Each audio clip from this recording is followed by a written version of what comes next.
ஏமாத்திர கைதேர்ந்த கில்லாடி கலைஞர் அவர்கள் தான்.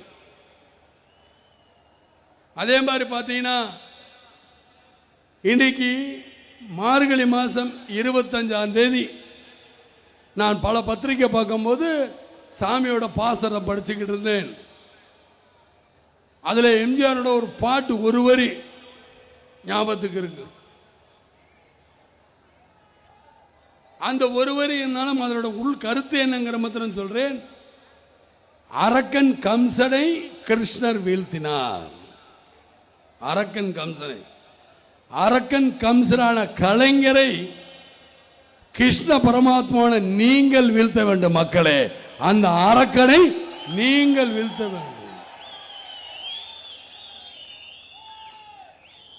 இதுதான் என்னுடைய ஆசை.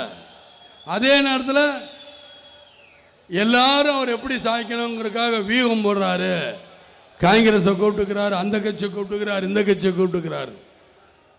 என்ன இங்கே பத்திரிகை நண்பர்கள் என்ன நினைக்கிறாங்க,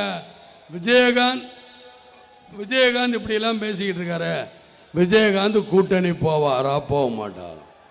இந்த பாரு அப்படி தெம்பாயிட்டாரு பத்திரிக்காரங்க. சரி,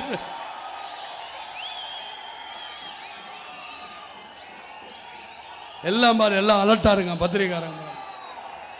செய்தி இன்னைக்கு இந்த அரக்கன் கம்சனை அழிக்கணும். கூட்டணி போகணுமா? நான் சட்டசபை மாதிரியே கேட்கிறேன்.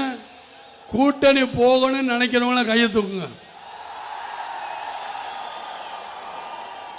கூட்டணி வேணாங்கிறவங்க கையை தூக்குங்க. ரைட். இப்ப சட்டசபை மாதிரி நான் ஒரு பதில சொல்றேன்.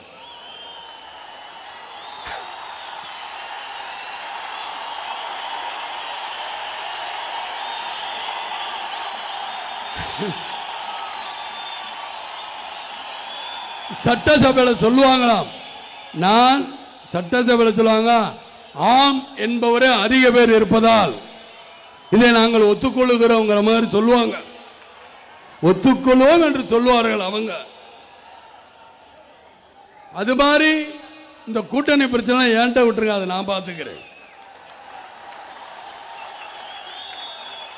என் கட்சி தொண்டர்களையோ என்னுடைய கட்சியோ அடகு வைக்க மாட்டேன்.